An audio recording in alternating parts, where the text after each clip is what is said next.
Hello everyone, this is Muskan Jain and welcome back to your favourite channel magnet brains, जो आपको provide करता है class 6 से लेकर क्लास 12 तक हर क्लास हर सब्जेक्ट की कंप्लीटली फ्री एजुकेशन।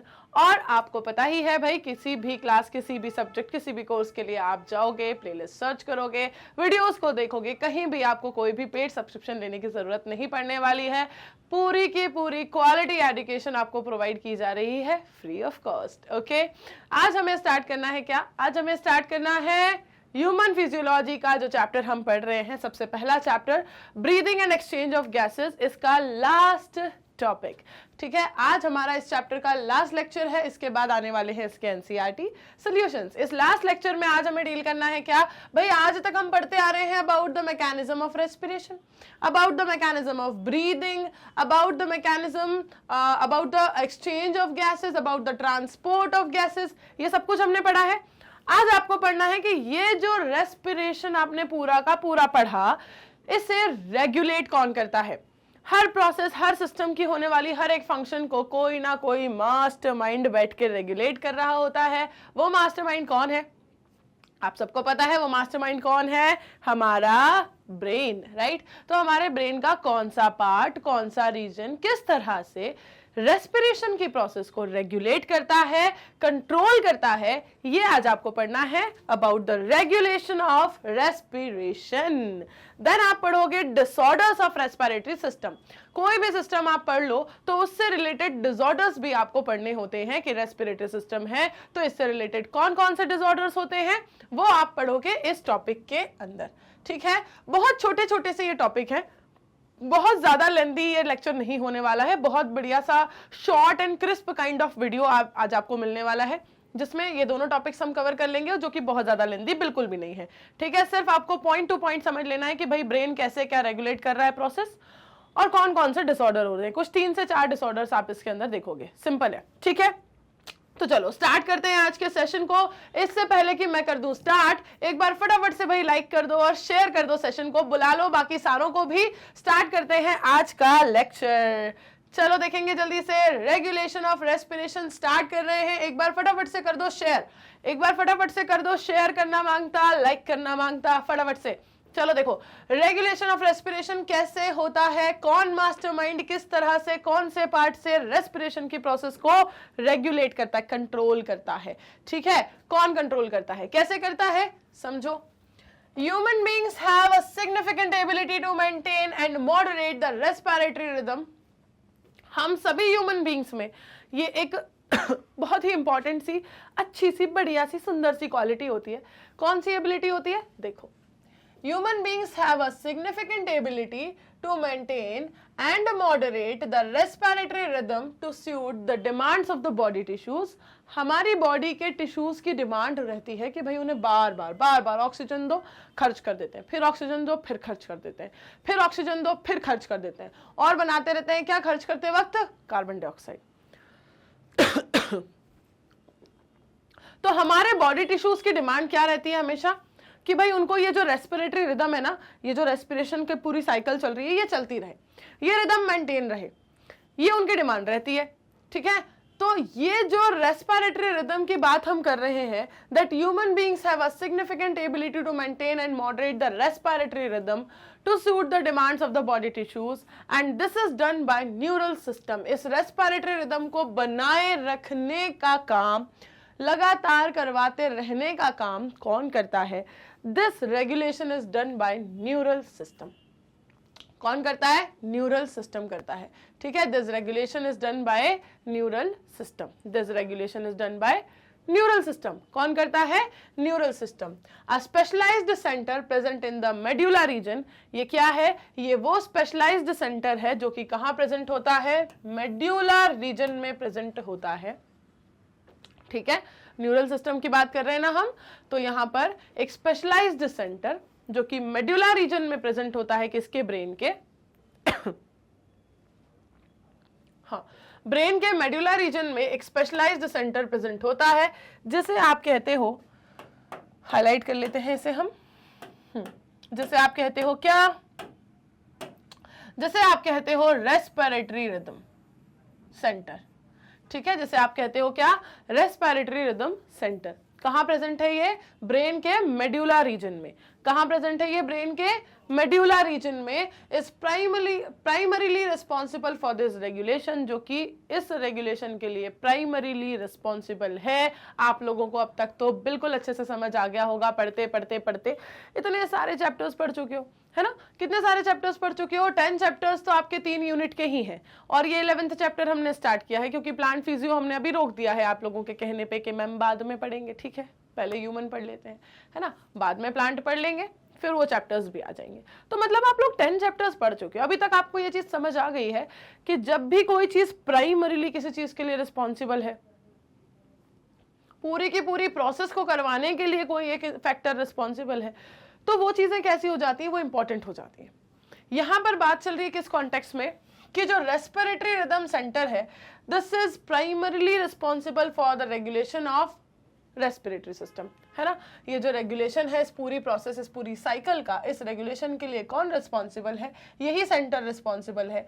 और ये सेंटर पाया जा रहा है कहाँ पर, ये ब्रेन के मेड्यूला रीजन में पाया जाता है।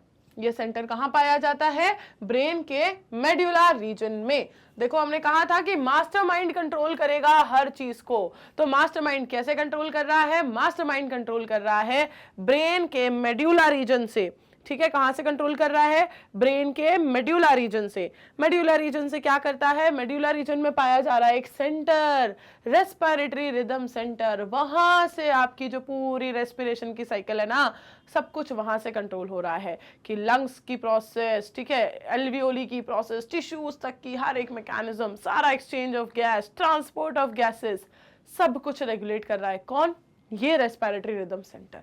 ठीक है, ये रेस्पिरेटरी रिदम सेंटर, जो कि एक रिदम में इस पूरी प्रोसेस को होने दे रहा है। ठीक है, क्लियर है कहानी, बताओ क्लियर है कहानी कि कौन कहां से किस जगह से बैठ के इसको रेगुलेट कर रहा है। Then another centre present in the pons region. ठीक है, मेड्यूलर रीजन वाला एक हो गया। दूसरा सेंटर कहां प्रेजेंट है, पॉन्स रीजन में, किसके, ब्रेन के पॉन्स रीजन में। Another centre present in the pons region of the brain which is called as pneumotaxic center। इसे क्या कहते हैं हम, न्यूमोटैक्सिक सेंटर। एक हो गया आपका रेस्पिरेटरी रिदम सेंटर, लिख लें क्या इसे, मेड्यूलर रीजन में, मेड्यूलर रीजन में कौन सा पाया गया, रेस्पिरेटरी रिदम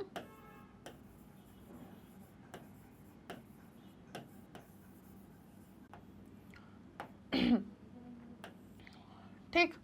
दूसरा है कहां पर, दूसरा है पॉन्स रीजन में। क्या कह रहे हैं इस सेंटर को, क्या कह रहे हैं इस सेंटर को हम, न्यूमोटैक्सिक सेंटर। ठीक है, न्यूमोटैक्सिक सेंटर। ठीक है, ये हो गए दोनों centres. Can moderate the functions of the respiratory rhythm centre also. अच्छा, ये जो न्यूमोटैक्सिक सेंटर है, this can moderate the functions of respiratory rhythm centre also. अच्छा, ये उसके फंक्शंस को भी मॉडरेट कर सकता है। दूसरा क्या कर सकता है, neural signal from this centre, इस सेंटर से जो न्यूरल सिग्नल्स जाएंगे, they can reduce the duration of inspiration and thereby alter the respiratory rate. इससे जो सिग्नल्स जाएंगे, ठीक है, neural signals from this centre, pneumotaxic centre से, they can reduce the duration of inspiration. जितना आप सांस ले रहे हो ना, इनहेल करने का ड्यूरेशन जो है ये रिड्यूस कर सकते हैं। इनहेल करने का ड्यूरेशन अगर रिड्यूस होगा तो पूरा का पूरा जो रेस्पिरेटरी रेट है वही चेंज हो जाएगा। रेट क्यों नहीं चेंज होगा, ऑब्वियस सी बात है चेंज होगा। अगर आपका इनहेल करने का ड्यूरेशन ही रिड्यूस हो गया, आप कम वक्त तक इनहेल कर पा रहे हो, ज्यादा देर आप ज्यादा सांस नहीं ले पा रहे हो, ठीक है, बहुत कम सांस ले पा रहे हो, ये अगर आपका ड्यूरेशन ही रिड्यूस हो जाए तो रेस्पिरेटरी रेट पूरा का पूरा जो है वो चेंज होगा, अल्टर होगा। तो a chemosensitive area is situated adjacent to the rhythm center which is highly sensitive to carbon dioxide and hydrogen ions। यहाँ पर एक कीमोसेंसिटिव एरिया भी प्रेजेंट होता है adjacent to this rhythm center। इस रिदम सेंटर के पास एक कीमोसिंथेटिक एरिया भी प्रेजेंट है जो क्या करता है, जिसका काम क्या है, it is very very highly sensitive to carbon dioxide and hydrogen ions. आपने देखा था कार्बन डाइऑक्साइड और हाइड्रोजन आयन जहां होते हैं एक साथ ज्यादा होते हैं, है ना। कार्बन डाइऑक्साइड और हाइड्रोजन आयंस के लिए ये बहुत ही सेंसिटिव होता है। कैसा एरिया है, कीमो सेंसिटिव एरिया है। ठीक, कहां प्रेजेंट है, रिदम सेंटर के बिल्कुल एडजेसेंट, है ना, बिल्कुल एडजेसेंट। कहां पर प्रेजेंट है, रिदम सेंटर के बिल्कुल एडजेसेंट। कैसा एरिया है, कीमो सेंसिटिव एरिया है। और क्या किसके कॉन्सेंट्रेशन से इसको फर्क पड़ता है, highly sensitive to carbon dioxide and hydrogen ions, highly sensitive to carbon dioxide and hydrogen ions. ठीक, बढ़ते हैं आगे। इंक्रीज इन दीज सब्सटेंसेस, जब ये सब्सटेंसेस अगर बढ़ते हैं, मतलब कौन कौन बढ़ता है, कार्बन डाइऑक्साइड बढ़ती है, हाइड्रोजन आयंस बढ़ जाते हैं, है ना, ये सब्सटेंसेस जब बढ़ते हैं तो इन सेंटर्स पे जब ये इससे सेंसिटिव है तो इस पे कोई फर्क पड़ता होगा, इन्हें कोई फर्क पड़ता होगा अगर कोई किसी चीज से सेंसिटिव होता है। भाई मैं कहूं कि I am sensitive to dust, ठीक है, तो जैसे ही अगर डस्ट बढ़ेगी कहीं पर तो मुझे उससे क्या होगा, बहुत ज्यादा छींकूंगी मैं, बहुत ज्यादा मुझे एलर्जिक रिएक्शंस मेरी बॉडी में दिखाई देंगे, राइट। अगर मैं किसी चीज से सेंसिटिव हूं और मैं उसके एक्सेस वैल्यू को एक्सपोजर लेती हूं, जैसे कि अगर मैं डस्ट से सेंसिटिव हूं और मुझे बहुत ज्यादा डस्टी एरिया में जाना पड़ जाए, या मैं जहां खड़ी हूं वहां अचानक से आके बहुत सारी धूल उड़ने लग जाए, तो मैं बहुत ज्यादा छींकने लगूंगी, मुझे बहुत ज्यादा मेरी हालत खराब होने लगेगी, एलर्जिक रिएक्शंस दिखने लग जाएंगे, ठीक है। तो ये सब कुछ होगा ना, क्यों, क्योंकि I am sensitive to that specific thing. तो सिमिलरली यहां पर कहा गया है कि ये रीजन सेंसिटिव है किससे, कार्बन डाइऑक्साइड और हाइड्रोजन आयन के कॉन्सेंट्रेशन से। तो जब ये कॉन्सेंट्रेशन ज्यादा होंगे तब इसे फर्क पड़ेगा। क्या फर्क पड़ेगा, increase in these substances concentration. जब इन सब्सटेंसेस का कॉन्सेंट्रेशन ज्यादा होगा तो ये सेंटर एक्टिवेट हो जाएगा। ओके, ये सेंटर क्या हो जाएगा, एक्टिवेट हो जाएगा, which in turn can signal the rhythm centre, which in turn can signal, जब ये सेंटर एक्टिवेट होगा, ठीक है, कीमो सेंसिटिव जो रीजन है, जब ये सेंटर एक्टिवेट होगा तो ये रिदम सेंटर को भी क्या कर देगा, सिग्नल पहुंचाएगा कि भाई मैं तो एक्टिवेट हो गया, तुम भी अपने नेसेसरी एडजस्टमेंट कर लो, ठीक है। इनका कॉन्सेंट्रेशन बढ़ रहा है, अपना अकॉर्डिंगली तुम लोग एडजस्टमेंट अब बैठा लो, ठीक है। ये क्या करेगा, ये रिदम सेंटर को सिग्नल देगा कि भाई कॉन्सेंट्रेशन बढ़ रहा है, किसका, कार्बन डाइऑक्साइड और हाइड्रोजन आयन का। जैसे ही इसका कॉन्सेंट्रेशन बढ़ेगा सिग्नल जाएगा रिदम सेंटर के पास, रिदम सेंटर के पास सिग्नल जाएगा तो क्या होगा, to make necessary adjustments in the respiratory process, respiratory process में नेसेसरी एडजस्टमेंट करवाओ, इंस्पिरेशन जो है वो बढ़ाओ, ज्यादा इनहेल करो, कार्बन डाइऑक्साइड इतनी क्यों बढ़ रही है, ज्यादा एक्सहेल करो, ठीक है, ज्यादा क्या करो, इस कार्बन डाइऑक्साइड को बाहर रिलीज करो, ठीक। तो नेसेसरी एडजस्टमेंट किए जाएंगे रेस्पिरेटरी प्रोसेस में, by which these substances can be eliminated, जिससे इन सब्सटेंसेस को एलिमिनेट किया जा सके, बॉडी से बाहर रिलीज किया जा सके, ज्यादा से ज्यादा सांस छोड़ो, ठीक है, कार्बन डाइऑक्साइड को रिलीज करो और फिर वापस से गेन करो किसको, ऑक्सीजन को, ताकि उसका कॉन्सेंट्रेशन ज्यादा हो और इनका कॉन्सेंट्रेशन क्या हो जाए, कम हो जाए, जो बढ़ रहा है ना। समझ आई बात। देखो, कार्बन डाइऑक्साइड और हाइड्रोजन आयन, इनसे सेंसिटिव है कौन, कीमो सेंसिटिव एरिया। कहां पर प्रेजेंट है, बिल्कुल एडजेसेंट इन रिदम सेंटर्स के। अब इनके एडजेसेंटली ये जो एरिया प्रेजेंट है जो कि सेंसिटिव है, तो ये क्या करेगा, जैसे ही इसको सिग्नल मिला ये एक्टिव हो जाएगा कि भाई कार्बन डाइऑक्साइड बहुत ज्यादा हो गई है, ये तो सेंसिटिव है ना, एक्टिवेट हो जाएगा। ये एक्टिव होगा तो ये सिग्नल देगा रिदम सेंटर को कि भाई मुझे पता चला है कि कार्बन डाइऑक्साइड बहुत हो रही है, कुछ ना कुछ आप एक्शन ले लो और इसको बाहर एलिमिनेट करवा दो। तो ये नेसेसरी एडजस्टमेंट्स करवाएगा किससे, रेस्पिरेटरी सेंटर से, रेस्पिरेटरी रिदम सेंटर से, और फिर रेस्पिरेशन मैकेनिज्म में चेंजेस आएंगे और हम ज्यादा कार्बन डाइऑक्साइड को एलिमिनेट करने लग जाएंगे, ज्यादा सांस छोड़ने लग जाएंगे, ठीक है, ताकि कार्बन डाइऑक्साइड जो है वो रिलीज हो जाए, एलिमिनेट हो जाए बॉडी से, और हम फिर से ऑक्सीजन का कॉन्सेंट्रेशन जो है वो बॉडी में बढ़ा ले। ठीक, इस तरीके से ये सारे जो सेंटर्स हैं इनका पूरा प्रोसेस चलेगा और ये रेगुलेट करेंगे रेस्पिरेटरी मैकेनिज्म को। Receptors associated with aortic arch and carotid artery, वो रिसेप्टर्स जो कि एओर्टिक आर्क और कैरोटिड आर्टरी से एसोसिएटेड है, can also recognise changes in carbon dioxide and hydrogen ion concentration. ये रिसेप्टर्स भी इसके अंदर आए चेंजेस को रिकॉग्नाइज कर सकते हैं। देखो हमारी बॉडी में किसी भी चीज़ को, किसी भी एक चीज़ को रेगुलेट करने के लिए, देखने के लिए, जांचने परखने के लिए कोई एक मैकेनिज्म नहीं होता, हजार चीज़ें होती हैं जो उसको क्या कर रही होती है, रिकॉग्नाइज कर रही होती हैं। सिमिलरली कार्बन डाइऑक्साइड और हाइड्रोजन आयन का कॉन्सेंट्रेशन बॉडी में बढ़ना, रेस्पिरेशन सिस्टम में बढ़ना एक खतरे की घंटी है। तो इस डेंजर साइन को मार्क करने के लिए बहुत सारी चीजें हैं, ठीक है। ये कीमोसेंसिटिव एरिया तो है ही, इसके अलावा ये सारे जो फैक्टर्स हैं, ये सारे जो रिसेप्टर्स हैं, ये भी रिकॉग्नाइज करते हैं कि कार्बन डाइऑक्साइड और हाइड्रोजन आयन के कॉन्सेंट्रेशन में कब कितने चेंजेस आ रहे हैं।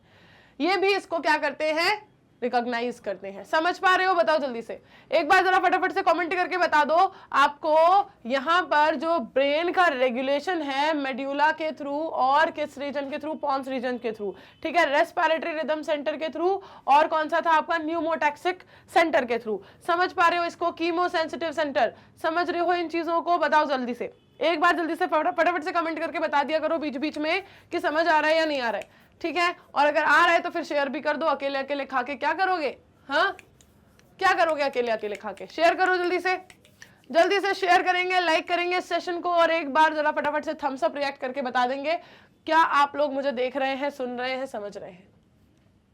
चलो, कार्बन डाइऑक्साइड और हाइड्रोजन का कॉन्सेंट्रेशन, हाइड्रोजन आयन का कॉन्सेंट्रेशन, रिसेप्टर्स भी नजर रख रहे होते हैं, रिकॉग्नाइज कर रहे होते हैं, ठीक है, and send necessary signals to the rhythm centre for remedial actions. और जो नेसेसरी सिग्नल्स हैं ये भी लगातार आपका रेस्पिरेटरी सेंटर को, रिदम सेंटर को भेजते रहते हैं कि भाई जो भी रेमेडियल मेजर्स आपको लेने हैं वो ले लो, इनका कॉन्सेंट्रेशन बढ़ रहा है, बढ़ने मत दो, ठीक। रेमेडियल मेजर्स को लेने के लिए नेसेसरी सिग्नल्स ये रिसेप्टर्स भी रिदम सेंटर को भेजते रहते हैं। क्लियर है क्या इतनी बात क्लियर है। रेस्पिरेटरी रिदम सेंटर और कौन सा, मेड्यूला से, है ना, और पॉन्स से कौन सा, न्यूमोटैक्सिक सेंटर, और उसके एडजेसेंट में कौन प्रेजेंट है, एक और chemosensitive centre, area, region, right.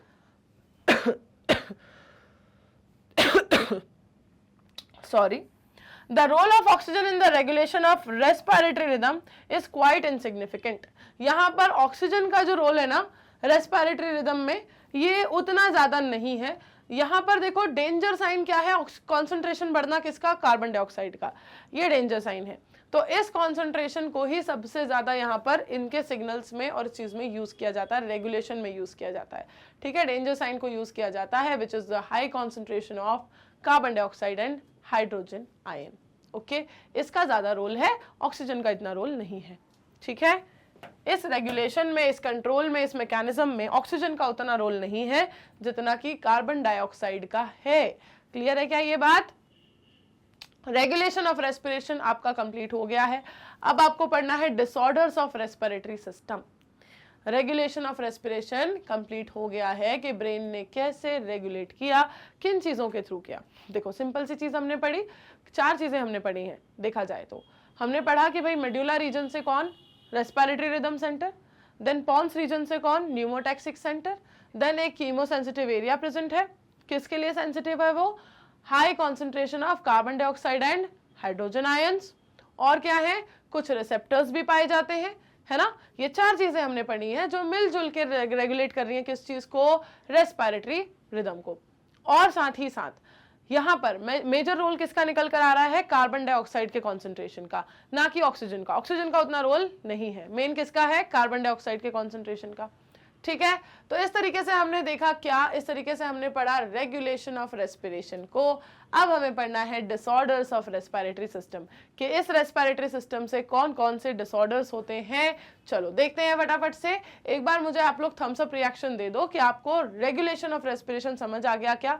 ये सेकेंड टॉपिक है हमारा और लास्ट टॉपिक है इस चैप्टर का, जो कि बहुत ज्यादा नहीं है, आपको 2 से 3 डिजीजेस ही पढ़नी है, बस 3 डिसऑर्डर्स ही पढ़ने, asthma, emphysema and occupational respiratory disorders, that's it. 3 चीजें ही पढ़नी है बस, ये लास्ट टॉपिक है आपका। एक बार जरा बता दो, रेगुलेशन ऑफ रेस्पिरेशन अगर आपको समझ आ गया है, तीनों डिसऑर्डर्स देख लेंगे हम रेस्पिरेटरी सिस्टम के, और आपका ये चैप्टर यहीं पे डन हो जाएगा। चलो स्टार्ट करें from the disorders of respiratory system. Asthma, emphysema and occupational respiratory disorders.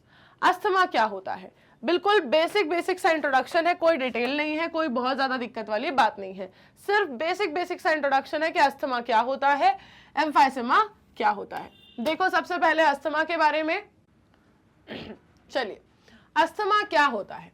It is a difficulty in breathing causing wheezing due to inflammation of bronchi and bronchioles। यहां पर क्या होता है, ब्रीदिंग डिफिकल्टी को अस्थमा कहते हैं in short, ठीक है, ब्रीदिंग डिफिकल्टी को अस्थमा कहते हैं इन शॉर्ट। अब ये ब्रीदिंग डिफिकल्टी आती किसकी वजह से है, ये ब्रीदिंग डिफिकल्टी आती है किसकी वजह से, जब जो ब्रोंकाई हैं या ब्रोंक्यूल्स हैं, ठीक है, आपको पता है ना ब्रोंकाई और ब्रोंक्यूल्स कहाँ होते हैं, ट्रैकिया जब प्राइमरी और सेकेंडरी, यार ये डायग्राम कितनी बार बना दिया मैंने इस चैप्टर को पढ़ाते पढ़ाते, ठीक है, बस कुछ नहीं करना होता, एक ऐसे पाइप बनाओ और उसको ऐसे करके डिवाइड कर दो 2 में, तो ये हो गया आपके प्राइमरी और सेकेंडरी प्राइमरी लेफ्ट और राइट प्राइमरी ब्रोंकाई, ठीक है, फिर उसके बाद इसमें से सेकेंडरी ब्रांचेस हो जाएंगी, फिर उसमें से टर्शियरी ब्रांचेस हो जाएंगी, कितनी बार बन गया ये, ठीक, ट्रैकिया, प्राइमरी ब्रोंकाई, फिर सेकेंडरी, फिर टर्शियरी, फिर ब्रोंक्यूल्स, तो इनमें से कहीं पे भी अगर ब्लॉकेज आ गया, कोई भी अगर क्या हो गया, ब्लॉक हो गया, ठीक है, कहीं पर भी इन्फ्लामेशन आ गया, सूजन आ गई, जिसकी वजह से वो क्या हो जाएगा, अंदर से ब्लॉक हो जाएगा, पैसेज जो है उसकी कैपेसिटी जो है, फ्लो जो है वो ब्रेक हो जाएगा। अगर किसी में भी ब्लॉकेज आ जाता है इन्फ्लामेशन की वजह से तो ब्रीदिंग में डिफिकल्टी होगी, क्योंकि जो एयर का ट्रांसपोर्ट है वो नहीं हो पाएगा। एयर जो आप ले रहे हो ऑक्सीजनेटेड, ठीक है, एयर जो आप ले रहे हो ऑक्सीजन रिच एयर, वो ऑक्सीजन रिच एयर एल्वियोली तक ही नहीं पहुंचेगी और एल्वियोली से कार्बन डाइऑक्साइड रिच एयर जो है वो वापस बाहर एक्सेल नहीं होगी, और ये दोनों चीजें अगर नहीं होंगी तो ये क्या है, ये ब्रीदिंग डिफिकल्टी है, ब्रीद नहीं कर पा रहे आप, है ना, और ब्रीद नहीं कर पाओगे तो फिर तो भाई कैसे ही चलेगा आपको पता ही है कि ब्रीद ही नहीं कर पाओगे तो फिर तो कैसे चलेगा, ठीक है, फिर तो मैम चलेगा ही नहीं, फिर तो रुक जाएगा सिलसिला इंसान का, ठीक। तो अस्थमा इज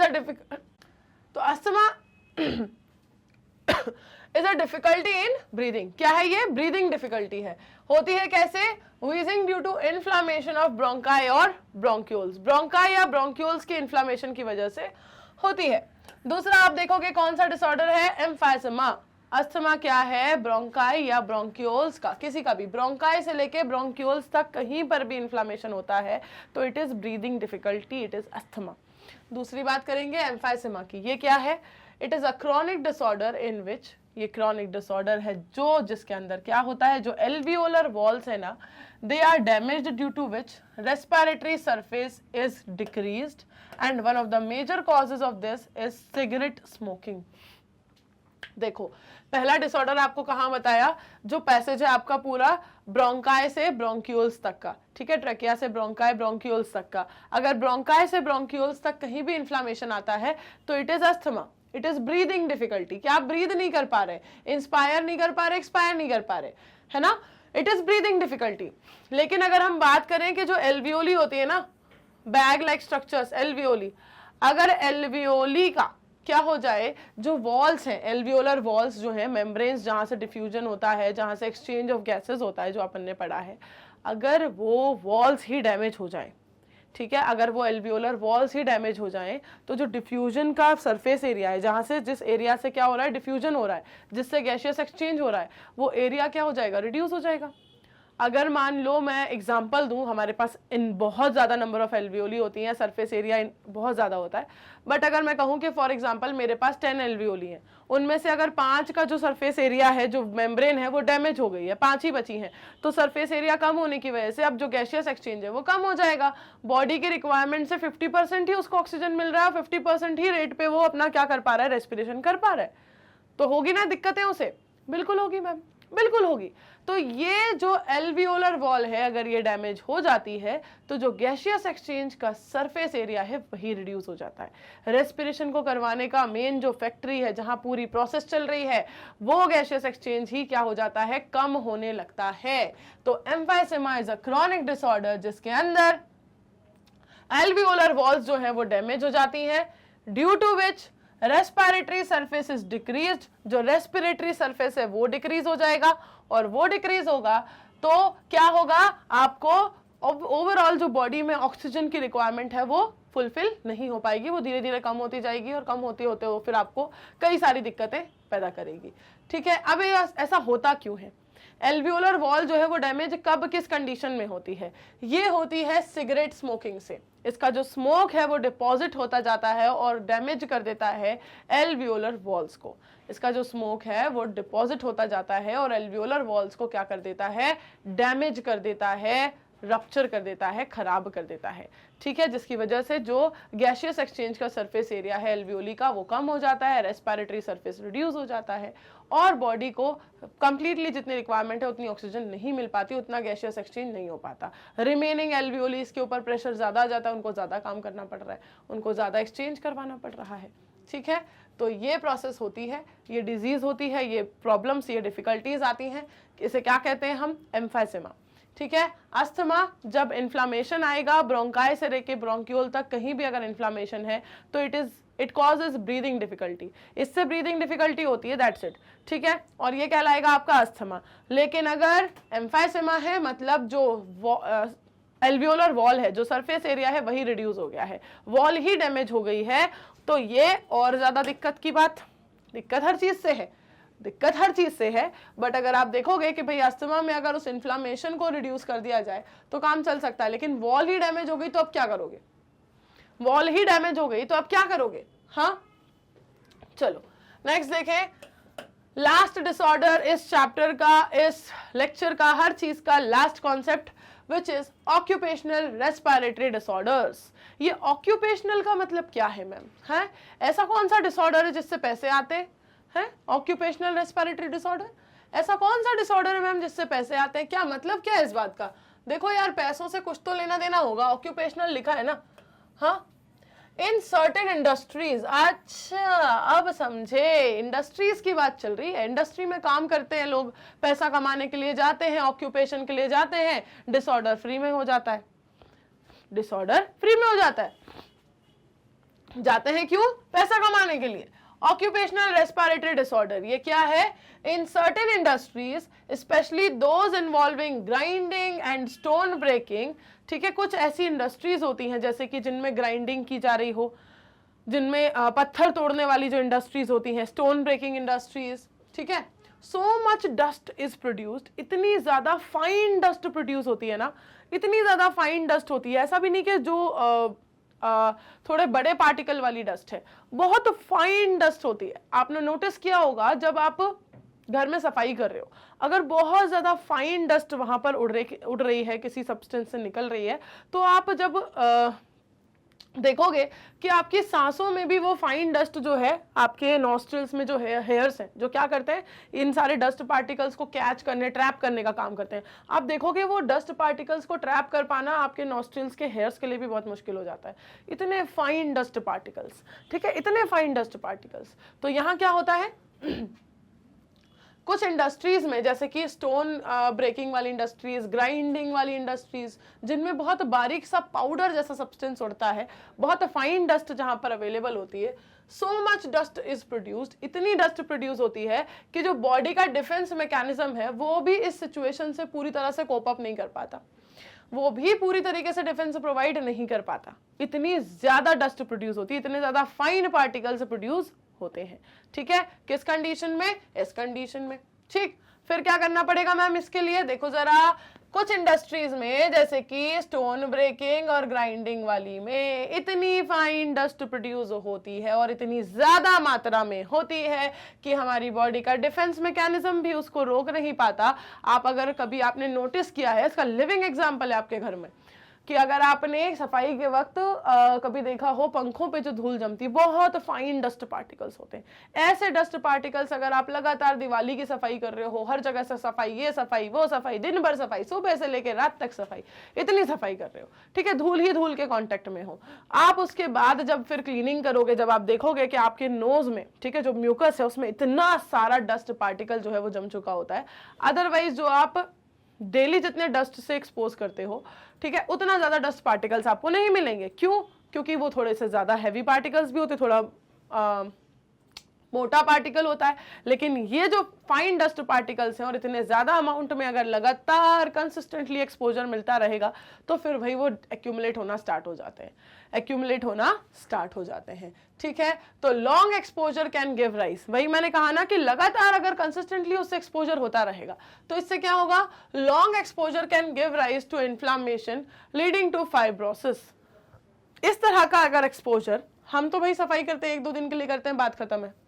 जिन लोगों का रोज का काम यही है, सुबह से रात जो लोग उसी धूल में गुजार रहे हैं, इसीलिए तो कह रहे हैं ऑक्यूपेशनल रेस्पिरेटरी डिसऑर्डर, कि जो कमाने जाते हैं जिन जगहों पे, तो मतलब वो डेली वहां जा ही रहे हैं, जो डेली उन इंडस्ट्रीज में काम कर ही रहे हैं, वहीं जी रहे हैं, वहीं सांस ले रहे हैं दिन भर, तो उन लोगों में इस चीज की वजह से सीरियस इश्यूज आने लगते हैं। लॉन्ग एक्सपोजर की वजह से उनके अंदर क्या होने लगता है, इन्फ्लामेशन आने लगते हैं, विच लीड्स टू फाइब्रोसिस, मतलब प्रोलिफरेशन ऑफ फाइब्रस टिश्यूज, ठीक है, एंड दस कॉजिंग सीरियस लंग डैमेज। इसकी वजह से जो लंग डैमेज होने के चांसेस हैं वो बहुत बढ़ जाते हैं, क्योंकि वो लोग बहुत ज्यादा लॉन्ग एक्सपोजर ले रहे हैं उस कंडीशन का। हम लोग तो इस कंडीशन का एक्सपोजर 1-2 घंटे के लिए, 1 दिन के लिए लेते हैं ज्यादा से ज्यादा, वो भी साल में कभी ना कभी। इनका तो हर वक्त, हर दिन, हर घंटे उसी चीज से एक्सपोजर है, ठीक। तो इनके अंदर होता है उसकी वजह से क्या, ये सीरियस इश्यूज आने लगते हैं, ये सीरियस डिजीजेस होने लगती हैं, लंग डैमेज होने के चांसेस बहुत ज्यादा होते हैं, ठीक है, फाइब्रोसिस के चांसेस बहुत ज्यादा होते हैं। Workers in such industries should wear protective mask. ऐसी इंडस्ट्रीज के वर्कर्स को हमेशा प्रोटेक्टिव मास्क पहनने की बहुत ज्यादा सख्त जरूरत होती है।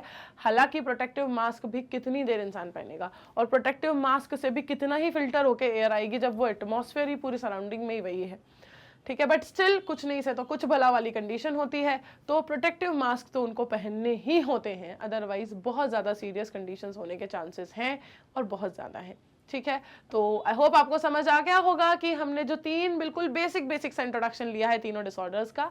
अस्थमा क्या है, इन्फ्लामेशन हो जाता है, ब्रोंकाई से लेके ब्रोंक्यूल तक कहीं पर भी अगर इन्फ्लामेशन है तो it comes under the breathing difficulty and called as asthma. दूसरा हमने पढ़ा एम्फाइसेमा, जिसमें क्या होता है, इसके अंदर होता है कि जो एल्वियोलर वॉल है वही डैमेज हो जाती है, और डैमेज हो जाएगी तो रेस्पिरेटरी सरफेस रिड्यूस हो जाएगा, सरफेस रिड्यूस होगा तो पूरा ओवरऑल जो रेट है, जो डिफ्यूजन है, एक्सचेंज ऑफ गैस है, उस पर फर्क पड़ जाएगा, ठीक है। अब ये डैमेज क्यों होती है, ये डैमेज होती है जैसे कि स्मोकिंग से, ये होती है डैमेज कैसे, स्मोकिंग जैसी गलत हैबिट्स से, ओके, हार्मफुल केमिकल्स से। इसके अलावा हमने पढ़ा थर्ड, ऑक्यूपेशनल रेस्पिरेटरी डिसऑर्डर। ये कैसे होता है, ये भाई इंडस्ट्रीज के वर्कर्स को होने के चांसेस होते हैं, क्योंकि उन इंडस्ट्रीज का जो एटमॉस्फेयर है, जो सराउंडिंग है, वो काफी ज्यादा कैसी है, रिस्की, हार्मफुल है, ठीक है, डिजीज कॉजिंग है, डैमेज कॉजिंग है। इस कंडीशन में वहां पर लॉन्ग एक्सपोजर लेना, सर्वाइव करना बहुत मुश्किल होता है, और उससे डिजीजेस होने के चांसेस बहुत ज्यादा होते हैं, ठीक है। तो ये था हमारा आज का लेक्चर, जिसके अंदर हमने पढ़ा regulation of respiration and then disorders of respiratory system, ठीक है, कि रेस्पिरेटरी सिस्टम में कौन कौन से डिसऑर्डर्स होते हैं, ठीक है। तो भाई आज का लेक्चर हमारा इसी के साथ कंप्लीट होता है, और हमारा ये चैप्टर भी इसी के साथ कंप्लीट होता है। अब हमें करना है क्या, अब हमें करना है ह्यूमन फिजियोलॉजी का एक नया चैप्टर, लेकिन उससे पहले हम करेंगे इसी चैप्टर के एनसीईआरटी सॉल्यूशंस को, जो मैं लेकर आऊंगी आपके लिए कल। तब तक आपको क्या करना है, तब तक आपको इस पूरे चैप्टर को अच्छे से रिवाइज जरूर करना है, क्योंकि एनसीईआरटी सॉल्यूशंस के वक्त आपको पता है कि मैं आंसर बाद में बताऊंगी, पहले पूछूंगी आपसे, तो आपसे आंसर बनना चाहिए ना। पूरा चैप्टर आपको अच्छे बढ़िया तरीके से रिवाइज करके आना है, और फिर फटाफट से आंसर्स देने हैं। कमेंट बॉक्स कल मुझे पूरा भरा हुआ चाहिए हर एक स्टूडेंट के आंसर्स के साथ। क्लियर है इतनी बात? चलिए, आप क्या करेंगे भाई, पूरा चैप्टर रिवाइज करेंगे। रिवाइज करने के लिए आप जाएंगे अपने फेवरेट चैनल मैग्नेट ब्रेन्स के प्लेलिस्ट सेक्शन में, जहां आपको मिल जाएंगी मुस्कान मैम के रिकॉर्डेड लेक्चर्स की प्लेलिस्ट। वहां से जाके आप पूरा चैप्टर, हर एक लेक्चर को देख सकते हो। और सिर्फ बात बायोलॉजी की ही नहीं है, आप 6 से लेकर 12th तक किसी भी क्लास, किसी भी सब्जेक्ट को सर्च करोगे, आपके लिए कंप्लीट कोर्स अवेलेबल है। मैग्नेट ब्रेन्स, जैसा कि आपको पता है कि भाई क्वालिटी एजुकेशन प्रोवाइड कर रहा है, वो भी फ्री ऑफ कॉस्ट, ओके। तो आप जाकर जिस भी चैप्टर, जिस भी लेक्चर को देखना चाहते हो देख सकते हो। चलिए मिलते हैं नेक्स्ट लेक्चर में, क्या करेंगे, इसके एनसीईआरटी सॉल्यूशंस को करेंगे। Till then bye bye, take care everyone.